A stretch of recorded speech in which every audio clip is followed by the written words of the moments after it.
Hello বন্ধুরা, আসসালামু আলাইকুম রহমতুল্লাহি ওয়া বারাকাতুহু। আমি বলছিলাম ডাক্তার আরিফুল ইসলাম আদনান সামি, হোমিওপ্যাথি। আজকে যে বিষয়টা নিয়ে কথা বলবো সেটা হচ্ছে চোখ, টেরা চোখ থাকে যাদের টিউমার হয় তাদের এই বিষয়টা নিয়ে টেরা চোখ দেখা দেয় আর কি।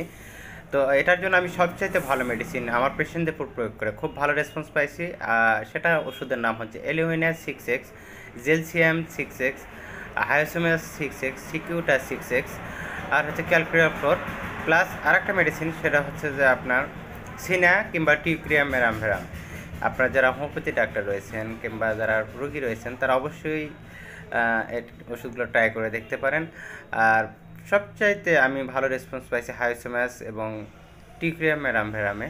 আর যাদের আপনার টাইফয়েড রয়েছে, টাইফয়েড জ্বরের পরে হয়েছে, সেক্ষেত্রে গিয়ে জেলসিয়াম কস্টিকামটা ভালো রেসপন্স পাইছে। পাশাপাশি আমি ক্যালকুলেটর বায়োকেমিকটা দিয়ে খুবই ভালো রেসপন্স পাইছি। আজ এ পর্যন্ত বন্ধুরা, ভালো থাকুন, সুস্থ থাকুন, আসসালামু আলাইকুম।